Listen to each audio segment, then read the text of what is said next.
So let me just make sure it's recording. Yeah, it's recording. Okay. Cheers, mate. To life. Cheers. Thank you so much for that. Acro. Good to have you on board.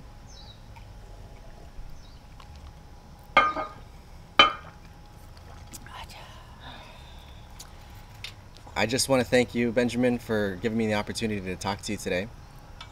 I've known you for a couple of years at this point, but you have a very unique story, and I wanted to talk to you about that as well. Okay. But thank you for that acro massage. I'm so glad we were able to start with that. I feel so much better. It's a symbiotic experience. When I give a treatment, I receive a treatment. So when I hold somebody up, the isometrics on my legs, I get adjustments in my lower back. So thank you. You're welcome. Okay. So you said you wanted to start with a song? Yeah, a song I wrote about this technique here. I've been performing this acro-sage for about 20 years, and I decided it needed a song.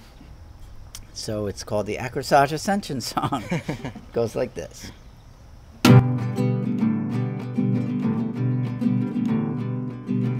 Every day's a brand new day to turn your life around. So many good friends that will turn you upside down. Hanging loose, flying free, oh my, it feels so fine. An acro-sage inversion will really ease your spine. 'Cause we're going through ascension, feels so good. Kundalini rising like I knew it would. Pineal activation, the fifth dimension's near. Let's all hang together and surrender all our fears. Now we've all been asleep for such a very long, long time, living in confinement of our solitary mind. Now it's time to wake up and let our hearts be free, letting go of ego's grip on our humanity. And we're going through ascension and it feels so good. Kundalini rising like I knew it would. Pineal activation, the fifth dimension's near. Let's all hang together and surrender all our fears. 'Cause every day's a brand new day to turn your life around.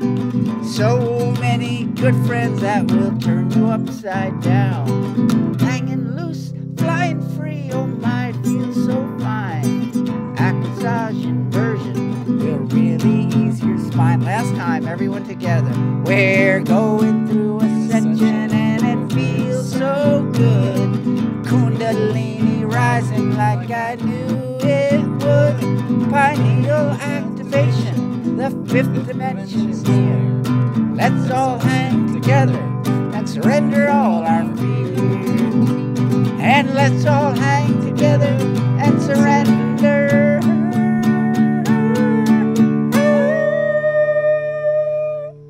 all our fears.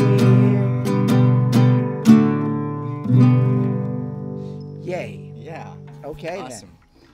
Now, I just wanted to also say that I met you around the time that I got here to the island. And I think I was here for three weeks. Something like that, 3 weeks or a month or something. Right, and it was actually in that time that I met my wife. And I was actually spending more time over there than I was here. Right. But I ended up doing work trade with you. And I just remember doing acro massage right before we would work. And you had played music while you had guests here as an Airbnb host. But the property, you see yourself more as a person who kind of oversees this property and A steward. a steward of the land. Not an owner, but a steward. And I thought that was really interesting to think about. Yeah, the American Indians, they didn't believe in ownership. They believed that if you resonated with a piece of land and you loved it, you stewarded, and you had the right to work that land. And so I just have a very strong love affair with this particular Aina that almost 20 years now. it almost feels like there's no dust that develops. I mean, even while we were inside of the mothership, I didn't see any dust on the ceiling. You guys take such great care of this My place. wife, Maggie, Miss Mighty Maggie, is really has great respect for the divine, and she really keeps this place shining in that regards. I do the physical, and she holds the space on the spiritual pole, which I think a lot of us men don't have as much an aptitude for as the divine feminine. So I'm blessed to be in relationship with Maggie Dancer, my beloved of 22 years now. That's amazing. Yeah. So, yeah, she's actually, is there a, Yes. I'm gonna give my wife a plug because Oh, she yeah. deserves it. There's us in 1987. I mean, yeah, 1997 when I Wow. first met her in Half Moon Bay. Look at that And- smile. Yeah, and Turn so- upside down. Yeah, you can see this with the acro-sage. I guess a little background on the acro-sage is I was a professional acrobat. I was a circus performer, and I juggler, unicyclist, street performer, and I hurt my back one day lifting a carpet in the wrong position, and for 3 days I had to crawl to the toilet, and I was like, whoa, because I was making my living with my body. I wasn't really good with the academics to fall back on as far as another job description. So I started studying different massage modalities informally. And when I got well and my back healed, I went back to, I was at the time performing with the Waikiki acrobatic troupe on Oahu. And I started experimenting with my acrobatic partners, different massage while I was holding them in different positions. And in I guess it was about 1984, I actually came up with this pose where I had been doing some low routines, and then I had my partner. It just came to me, if they reached up and held their ankles, I could work on their neck. Their head would be hanging free. And I thought, wow, that's profound. What a great place to work on someone's neck, especially with people with whiplash or neck injuries. And so this I call this the inverted Buddha, and within it just came to me right away that this was something really that I could really do something with, to share with other people as a form of combining acrobatics and massage. So I developed this, and I named it acro-sage. Acro is an acrobatic, sage and massage, and then I traveled for 20 years teaching this, and all around the world. This actually was when we went to Bali to teach some workshops in Bali, and I turned a Balinese sculptor upside down and left him with a photograph of the acro-sage, and 4 days later he comes up with this statue. And you can see once you get the alignment, all the way goes through your skeletal system, so you're not using any muscle. So you can do these without getting tired. It's the structural alignment. And my career, I spent 20 years with I did a lot with the Whole Life Expos. I traveled the country. I'd rent a booth and do acro-sage, and then sell inversion swings, which maybe we can show you at the end of the interview. Sure. If you can't have a partner to turn you upside down, the inversion swing's next best thing. Yeah. So I do that every morning after my power walk. So that's kind of like where acro-sage came from. And now I'm sure a lot of your viewers will have heard of acro-yoga. Acro-yoga has gone worldwide with Jenny Sawyer and Jason Namir, that have brilliant marketers, and now they have acro-yoga communities around the world. I wasn't really into the business of it. I have more of a resonance with one-on-one, but they developed these workshops with groups, and it became quite popular. So acro-yoga is now a very popular modality. But before acro-yoga was acro-sage. And, And that's what you created. and I came up with this actual sequence. Another 12-step program. So I don't know if the camera can read that. Well, let me get it. Or just bring it up to it. So this is what I just did with Aaron. And the first position is here, and they're just about surrendering. And then you have them bring their feet together, you go into the second position and the third position. But this is the basic sequence of the acro-sage right there. And you can learn about it at acro-sage.org and actually see some videos. Okay, so that's acro-sage and the healing that took place with learning how to keep my spinal column in alignment. Because we get compressed by gravity and stress and occupation, and by being inverted, it just allows the gravity to decompress the spine and just allows more electricity to pass through the nervous system. Mm-hmm. So there's a little short synopsis of acro-sage. I'll say that after doing that, you had at one point looked at the length of my feet, and you said that my right side was shorter than my left side. Right. And I feel much better after you made that minor adjustment. I was just walking, and I felt so wobbly for a moment, and I feel like I was just walking back into my body. Right on. I felt good. Structural alignment, it's the key. And this is because this is also, it's a good stretch. I just had an experience. I would like to share a few of experiences that I've had in I'll be 66 coming in March 5th. And 3 experiences that really helped me in understanding my body and how to heal. I guess the big one, well, when I was 4 years old, I got ran over by a fire engine, and it ruptured my spleen, cracked 2 lungs, cracked 2 ribs, punctured my left lung, ruptured my spleen. They had to take my spleen out. So I've always had a really weak digestive, and my immune system, the spleen makes white blood cells, so I've had a really compromised immune system. So that was my first big healing journey.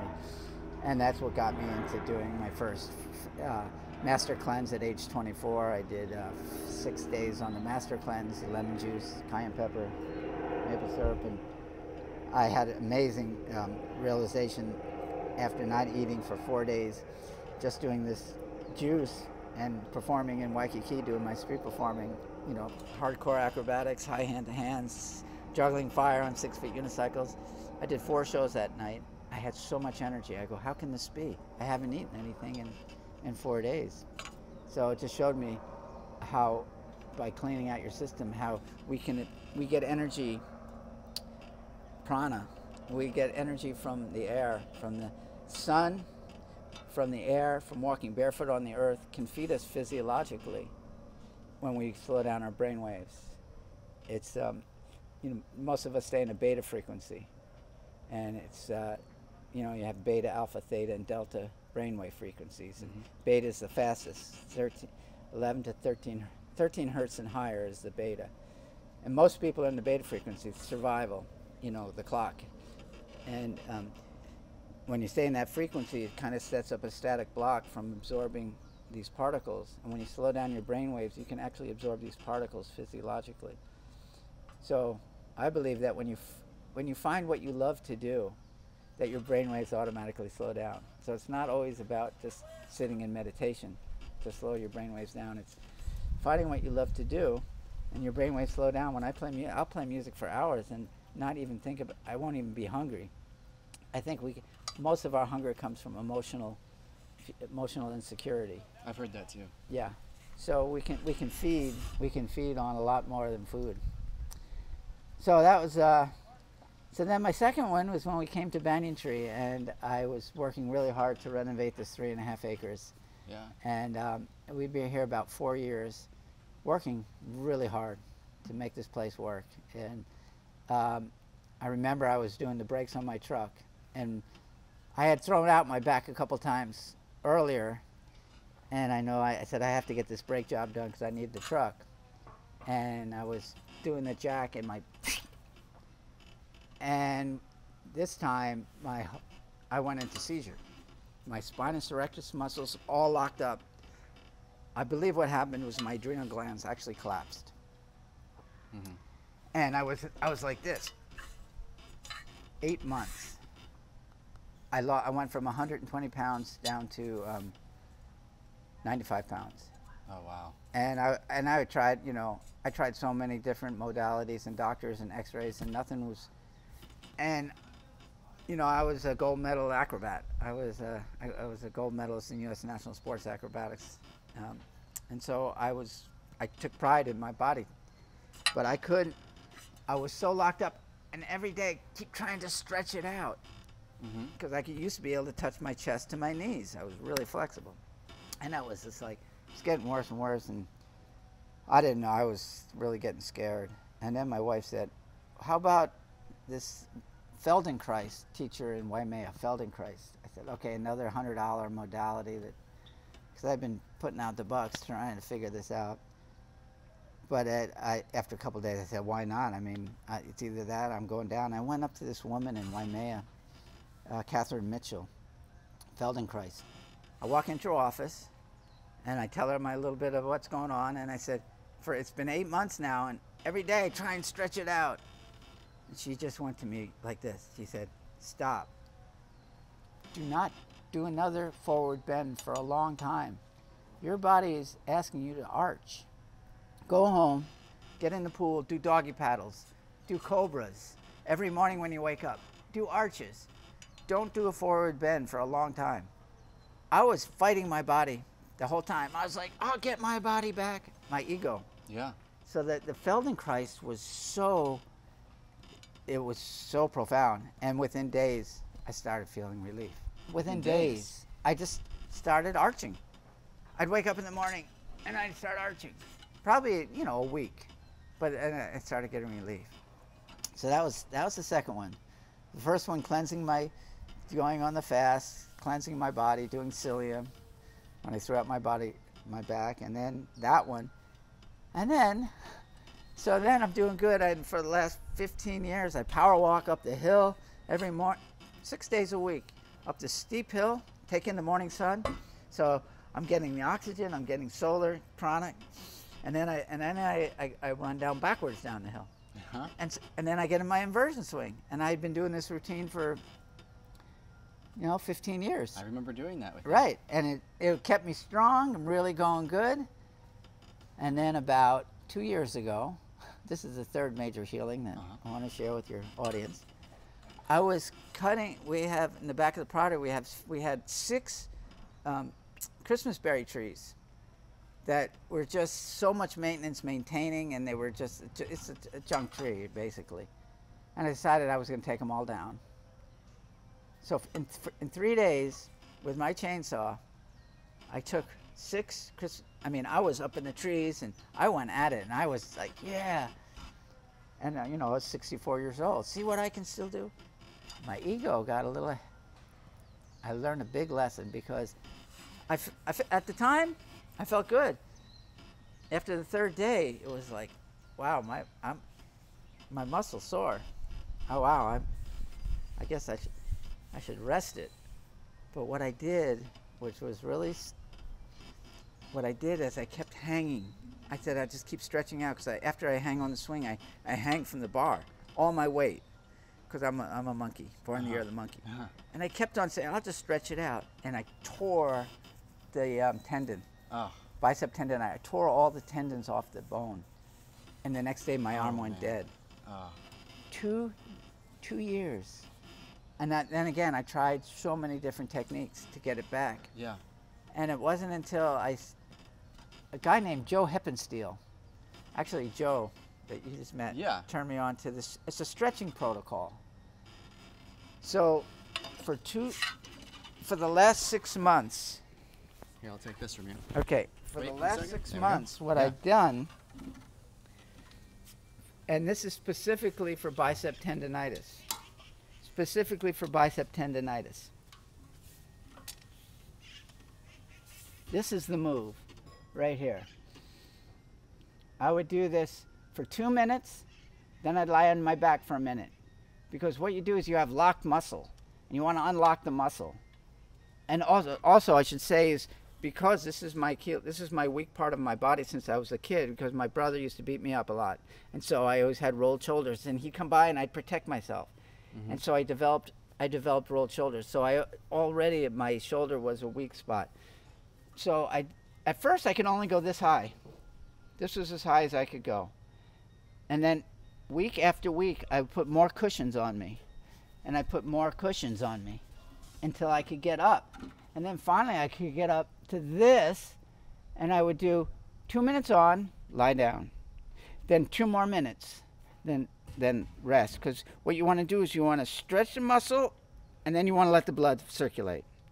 Stretch the muscle, let the blood circulate. I did this 5 times in a row. It would take, 2 minutes on, 1 minute on, 2 minutes off. I did this for the last probably 4 or 5 months, and now, just in the last 2 weeks, I could say totally back. I can totally hang on it. But it was lock muscle. Joe Heppensteel. Check out Joe Heppensteel. It's brilliant work he's doing, because it's like different from other yoga techniques, because you hold it for 2 minutes. And it's a whole protocol of going through your whole body and all the muscles and stretching them, and then lying down and let the blood circulate, stretching again. So that was, so I'm 66, and for the last 2 weeks I'm working again, digging soil and having my body back, and I am so grateful to understand how the stretching is really the key. I mean, weightlifting is good, strengthening is good, but stretching, to be like we were when we were 4, 5, 6 years old. Kids, they don't get hurt. It's as we grow older, we stop using our bodies, we get repetitive movement, and then we get muscle lock. That's what I fear of, actually. The longer I get into my modality of life, or just the consistency, I feel like it's just, I'm gonna start having back pain soon. I'm gonna have these issues soon if I don't continue to work on them. Stretching. I can share the Joe Heppensteel protocol with you, because it's basically saved my life. Is that a PDF or videos? I have it. Yeah, I can get you. I'll put that in the description. Yeah, he's helped so many people prevent surgery. People that have to get shoulder replacements, knee replacement, hip replacements, just by stretching. Wow. So so here we are. I'm 60. I'll be 66, and I'm just grateful to really understand the physiology of the body and what works best.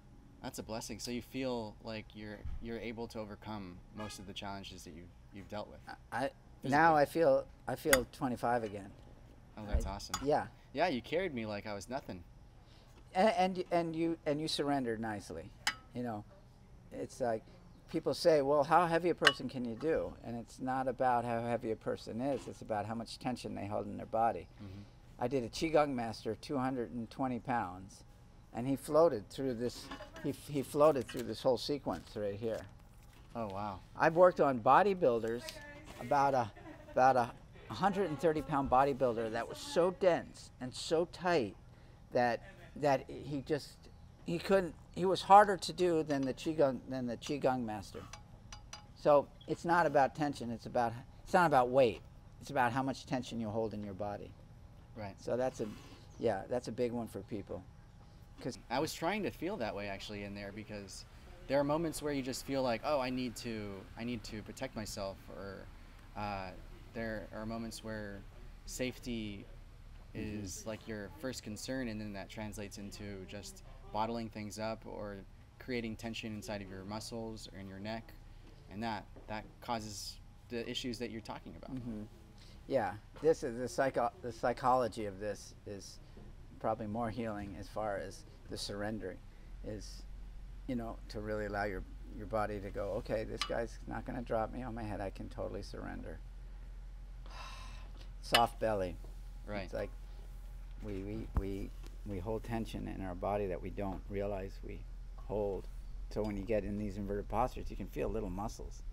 It's kind of like a deprivation float tank. Right, yeah. You feel after 15 minutes, you'll feel a little muscle go, oh my God, I've been holding that muscle. You don't Yes, realize we hold yes. tension. Mm-hmm. Yeah. So your journey has been pretty long with this, and it sounds like that's how you met Maggie, through the inversion method. Right. So before that, you were already in Waikiki, and you said you were in acrobatics. I was with the Waikiki acrobatic troupe for 4 years. I was walking down a beach in Waikiki, and I saw all these acrobats on the grass. I go, those guys look like fun, jovial folks, and so I sat in, and they said, "Yeah, come on over here.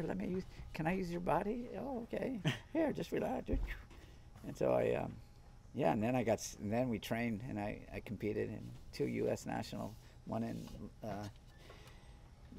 New Orleans, and then one in Honolulu. And in Honolulu, we won a gold medal as I was the top man in a 4-man high, on top of 4 guys, pressing a handstand at age 34, and I was competing against 18-year-old kids, and we won a gold medal. I was the furthest thing from my mind that I was gonna, Sounds like it was really fulfilling something inside of you rather than just any medal was concerned. Yeah. Any trophy. Yeah, it was a sweet experience. So what were you doing in Waikiki? How did you get yourself to Hawaii? In 1979, my dad came to Hawaii he came to Hawaii in 1960 for a teachers convention, and then he just fell in love. He's got dark skin, he loves the sun, and he went back in 79, and he couldn't find a job, and he was almost had to go back. He was kind of almost out of money, and then the last couple of weeks he got a job as a resident manager at a 26-story condominium, and 2 days later he calls me. I was in northern Vermont in the winter, and he's, "You want to be the maintenance man of a 26-story condominium in Waikiki?" I said, I'm there, dude. So I flew out, and That's how you talk to your dad? I'm there, dude. I'm there, dude. Is that My how dad, your relationship is with him? Oh, he was the best. He was so supportive of me. Go to clown school, and whatever he wanted me to do, what I wanted to do. He was a really good dad that way. And then we came out, and then my wife came out and joined me, my first wife, and we started street performing in Waikiki. We were the first vaudeville street performers in Waikiki. Back in we started in 1981, and we're there for like 8 years. And I do my fire swing in, and my wife did a belly dance with a Moroccan sword, and then that'd always get a crowd. And then I'd come out with my little clown. "Oh, now that we have your attention," I do my little clowning, and then I get my 6-foot unicycle, and she'd change into stilts with fishnet stockings, and she came out on stilts, and she was Fifi La Femme, and I was Pierre Escargot, and we juggled fire, the flames of Passion, and we had a really good street show. Did good. And then I had a man that was living on the Big Island, saw one of our shows, and he had just learned to juggle, and said, you want to organize a juggling festival on the Big Island?" So I said, "Yeah, I know some jugglers on the mainland," and I think we had 1984 was our first Hawaiian vaudeville festival, and it grew and grew, and we did it for like 25 years and had performers from all over the world. We bought 10 acres over in Puna and had a circus community. Oh my gosh. Yeah, and it's still going. No way. Yeah. Do you ever visit them? I'm a lifetime member, so I occasionally go over there, but yeah, I kind of grew out of it. A lot of partying energy. Oh, I see. And it was younger crowd? Performers, I think a lot of the street performers didn't get enough love at home. That's why we become street performers, because you get those applause, and people are like, oh, they love me. Oh, that's cool. But after the show, it's like, we're drinking because you're so good at making other people happy, but there's a hurt inside. I see. And so there's a lot of partying, and it just got old, and so I left that community. But I still go back, and it's still going over there in Puna. Hawaii's Volcano Circus, and a guy named Graham Ellis that started the Hiccup Circus for children and taught circus arts in the schools around the Big Island for many years to help kids have other ways of getting high without doing drugs. So it was a good cause. And then yeah, and then we found this place. Then I moved back to Hawaii. Well, then I moved to New Zealand with my second wife for 9 months, and So and you I went left that from community. Waikiki to Waikiki Puna. to the Puna, and and then I started, and I lived on this 10 acres that a little tent, and I was there for 4 years, and then I met my second wife, and the community was very male dominated, and a lot of party energy, and my wife was like, see you, Joe. My second wife was not into that scene, and I had to decide, because I just built my home, my dream home There in and Puna. then I had my dream partner, but she couldn't handle it, so I had to decide whether I wanted to give all that up. And I realized I did, because I really wanted to know relationship, and I wanted to know the divine feminine within me, because it's this very male dominated party, good old boy energy. Yeah. And so I sold my home in down in Puna at Belly Acres at the circus, and we moved to New Zealand for 9 months, and I did that's where I really started acro-sage. I wrote a little manual, and we moved to Christchurch, and I would do acro-sage, and I'd also do my circus. So I'd have a one man show, circus juggling show, and then I'd do acro-sage, and it really started taking off. But my wife started getting jealous, because I see. Yes. spent a lot of time with other people, and so Right. then I had to decide my career or my wife, and it was just like, and she understood, and I said, this is my calling, to do acro-sage, to help people, and so we split up. Oh, your first wife. My second wife. Oh, your second wife. Okay. Right. The first wife was the street performer, and then her, and then I just did acro-sage, and that was it. And I knew if I did what my heart was calling me, that I would find my soulmate, and I did. At one of the Whole Life Expos is where I met Maggie. I turned her upside down, and we've been together ever since. So That's amazing. And then we decided that because I moved to San Rafael, where I thought acro-sage would be more, North Bay area would be a good place. 'Cause I traveled for years in my dolphin camper doing acro-sage at, Whole Life Expos and different festivals. And I said I needed to settle down, so I moved to San Rafael. I thought the North Bay was a very progressive thinkers, very liberal in that area, and that's where I met Maggie, and she was living in Half Moon Bay, and we decided let's move back to. I wanted to move back to the Big Island, and my dad had just gotten a small inheritance, and my wife Maggie had just gotten a small divorce settlement, and we pooled our resources. We bought Banyan Tree Sanctuary in 2002, and our timing was so great to be here. It had been on the market a couple years, and I wanted to do retreats and teach acro-sage, but the more I worked the land, and then I got into, I traded in my 6-foot unicycle for an electric guitar, and started playing music. And You're also a musician. And well, then I had been playing guitar pretty much all my life, but I was just like hack guitar. But the last 5 years, I really focused in, and I really, the acro-sage really became second. Acro-sage? Yeah, and then I would just focus on the music. And Was that when you were dealing with your? Well, actually, that was the last 2 years that you popped your shoulder. right, well, that was another reason I did more music, and so and so I started performing at farmers markets and at some restaurants, and did that for a couple years, and then my big fantasy came true last year. I had been holding the vision of doing a Grateful Dead cover band. Yeah, I remember that. And I finally met this young man who came and woofed at my partner's place, and amazing lead guitarist, and he knew all the Jerry Garcia licks. He had them down, and I was a rhythm guitarist, so I knew all the songs, and I knew all the words, and he knew all the licks. So we just hit it off, and we performed for a year, and just had pretty much Grateful Dead, and we actually ended our performing at a Jerry Garcia festival over in Puna. Oh, and wow. we got on the main stage, and it was like a fantasy come true.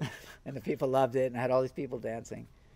But I think I got the Grateful Dead out of my system now. So now I'm back into more Simon and Garfunkel and Cat Stevens. And Grateful Dead is great. They got a great groove. A lot of their songs are kind of dark, but I mean, it was my first concert. I was 17 years old, and I saw the Grateful Dead, and it changed my life.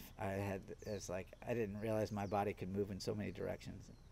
So I had a strong connection with their music, and I always will. But I guess I got it out of my system. So now I'm back on the land, and I'm just grateful to have my body back, and I hope this helps some of your viewers out there. Well, I guess I can ask some more questions. Sure. So, have you always had a connection to the land, or was that something that really kind of penetrated while you were here on the islands? Yeah, no, I grew up in the suburbs of New York, concrete jungle. When we were 18, I did move to Vermont and had a little bit more connection with nature, which was really good for me. But it wasn't until I moved to the Big Island to start that community that I started working with some really good gardeners and landscapers and people that had a lot more experience with the Aina, and got into it. And I'm not a great gardener by any means. I love building. I'm a builder. I built tree forts as a kid. I built my first home. I love working. I love creating space. Did you just make that recently? Pretty recently. Yeah, probably about 4 months ago. Wow, so the visions never stop. Oh man, I'm just a builder. I can't build something, I get nervous. It's really solid. That lava rock is the perfect place too. You got a broom up here and got a trees coming through the Wow. Wow. It's solid. Yeah. I love working with wood, and so I love building all the beds, and now we've actually attracted a young man that loves to grow food. So I have a young man working with me now that has just been like sent from heaven, because he's got so many great ideas, and I really want to grow food, because that's been. My dad was a big visionary. He started the first arts and education program in the country when he was, in 1960, he got a grant from the U.S. National Endowment on the Arts to bring in artists into the schools to work with kids to learn curriculum through the arts. And so I think I picked up some of his visionary, and what could I do that will make a difference on the planet, And so, the acro-sage, of course, was one. And, the street performing, bringing laughter and joy to people. Yeah. And I had a gift for it. I was a good clown. Yeah, you have a smile on your face, and I remember moments where there were people here just hanging out or having dinner, and you would just bring the guitar out and play for them here on the property. Yeah. Sit on the steps and then play. But it's just, you really have that inside of you to perform and really be there for people like that. From all my street performing, I'm really good with that. And now I'm finally just getting my guitar technique up to speed with my performing abilities. I don't have a problem performing.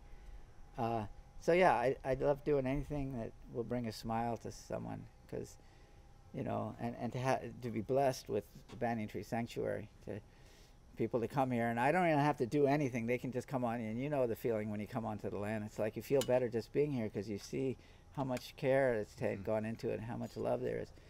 And so it's the icing on cake when I get a guest like these two that just left. Her 50th birthday, and I'm singing them Somewhere Over the Rainbow, and they'd never been to Hawaii before. Right. And I was like, just to be able to facilitate that kind of joy in somebody is just really, especially these days with all the weirdness going on out there. Right. Yeah. It's it almost feels like it's put a damper on the opportunities that were more available before that, as in travel and guests opportunities. Right. Business has really taken a plummet. Yeah. And I guess I could maybe end our discussion with really about, for me, I've spent so much time working my immune system, keeping my body temple strong, because I've had, I had herpes all my life from getting my spleen removed. I mean, I had really bad herpes. My whole lower lip would be crusty and bloody. Sometimes I'd have to perform. I mean, I'll never forget the New York Whole Life Expo. I did acro-sage, but I wore a mask because it was so. I'll never forget the one in the Health and Harmony Festival in Santa Rosa, California, big festival in Northern California. I had herpes there, and the pain was so strong, and it just like exploded, and blood streamed out of my lip. And I'm in my booth, all in my whites, and it's so embarrassing. So it's like I've been working my immune system. So now at this time in history, it's like I just feel like I'm a strong advocate of, doing what you can do to honor your body temple, and that we are blessed. I believe there's a higher source that is feeding us, and that when we get in alignment with right livelihood, diet, speaking our truth, do no harm, that spirit showers us with grace and good fortune and good health, and that I personally don't need Big Brother to tell me I need to get a jab in my arm to be healthy. No, thank you. I've worked really hard, and I have a firm belief that Spirit is working with me, and so that's where I stand on that subject. Right. And I guess that kind of covers it. Good. Yeah. Well, I thank you so much for giving us the opportunity to kind of hear your story there, and then some of your just inspiration and how you are the way that you are, because you are a wonderful person and one of those people in the community that I know you've helped us before. And my wife and I, when we got married, you let us have a wedding shower here, and we had friends over, and it was a memory that I won't ever forget. That like the Grateful Dead. Her sister's like, the Grateful Dead? Yeah. Oh yeah. Her mom. Her mom. Her mom. Right. Yeah. So anyways, it was awesome. That night was amazing, and I owe you so much thanks. Sure. I have so many great memories from this place and from you just performing in the community, running into you that way, and just endowment into the Hawaiian, into this community here in Hawaii. So I appreciate you, and I thank you for being who you are. Thank you, Aaron. And I've been watching your progression in your life, and now to be with a beautiful wife and two children, it's just like, wow, Aaron, way to manifest. And can we? There's one last topic that I really wanted to share. Yeah, because absolutely. This is a big one, and Go it ahead. was about 11 or 12 years ago that I saw a documentary called Cowspiracy. And I saw this documentary, and I was just like, wow. I mean, there's one thing I can do that doesn't cost me any money, that's really good for my body, that's really good for the planet, and it's just not eating animal products anymore? Yeah, that seems like a no-brainer. Yeah. Before that, I'm an O positive. I have the oldest blood type, and my naturopath, when I first moved to the Big Island, said, "Oh no, you need to eat red meat, dude. You're an O positive." So right, different blood type. Yeah, right? so I pumped the red meat, and I've been a vegan now for almost 12 years, and I've never felt better and stronger. So I know, we're all different, but I think now there's so much information, and if you haven't, there's one movie that I really recommend your viewers to see. It's called The Game Changers. Right, actually, that's the way I met Randall Rupar. Oh, and yeah? I just had done the first episode of this with him, but it was at Journey's Cafe where they were featuring that movie. Oh, But wow. It's a great one. It's a great one. If you know anybody on the fence, it's just a story of professional athletes that switch to a plant-based diet, and their performance levels skyrocket. World's strongest man, vegan for 12, 15 years. All these Olympic gold medalists. Very inspiring, by James Cameron, same director that did avatar. So it's really well done. So anybody that really wants to know more about the vegan lifestyle, Right. I recommend that one. Yeah, I would say that's where my journey lies right now. Right. But the journey is both health and really oriented in just spirituality and wholehearted kind of connection to the connection to soul and life. And it feels a lot better not eating animals for myself personally. Right. In that regard. I mean, I started by just recognizing the brutal placement of some of these animals inside of factory farming, and it was upon acknowledgement that I realized, you know what, I have a capacity to change, and the world is changing around me too, and now it's even easier than ever. Yeah. And how to be of service. Well, maybe we can end with one last song. Absolutely, that would be amazing. Okay, this is a song I wrote. I wrote the other song too. And this is a song I wrote from watching the movie Cowspiracy. Okay. And then also, I studied with a breatharian down in Mexico. Actually, she came here. And that's where I learned about prana. And when you slow your brain waves down, you can absorb divine cosmic particles physiologically. And it's how strong our belief systems are. Help me remember the words. Help us remember what we've long forgotten when we were once so wise and caring. Help us remember to be still and listen to Mother Nature, songs that she whispers. Help us remember that there is no one way, that each one of us holds a piece of the puzzle. Help us remember, when we remember, we'll go vegan, vegan. Help us remember our mission of service, our true life's purpose, to why we've all come here. Help us remember that all life is precious, that we hold the keys to all of those cages. Help us remember that there is no one way, that each one of us holds a piece of the puzzle. Help us remember, and when we remember, we'll sing praises, praises. Help us remember when the veils were much thinner, when fairies and divas would dance all around us. Help us remember our ET connection, our unity with our star brothers and sisters. Help us remember a land called Lemuria, where we could grow wings and fly with the angels. Help us remember, when we remember, we'll go vegan, vegan. 'Cause deep in denial, our hearts feel so hollow.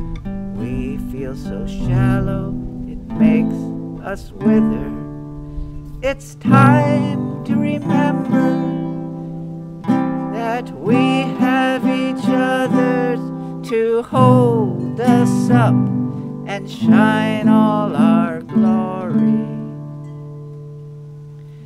Now I remember what I've long forgotten, that cooperation is why we've all come here. Now I remember that there are no limits, that our dreams and our visions are ours if we claim them. Now I remember, I truly remember that love is love.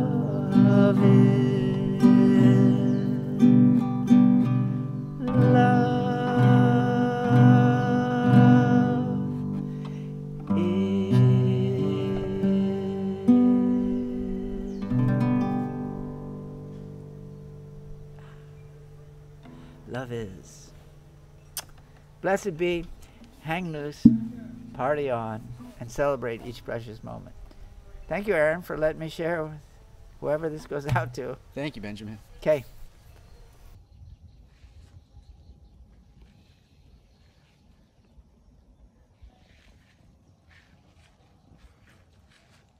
Show you that the handstand is this is a great place for people to practice their handstands, because you can hold it as long as you want.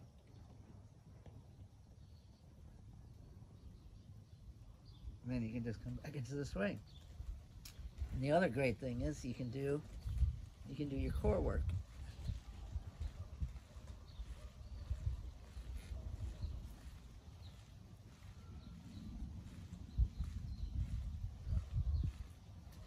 But just hanging is like decompressing. After doing the chainsaw work for 3 days, like full on, I said, oh, I'll just stretch it out. And this was the shoulder. And now I got full stretch again. I couldn't even lift my arm. So it was just like, it would be like, it'd be like, oh my God, what did I do? So, yeah. So, Monkey Man is back.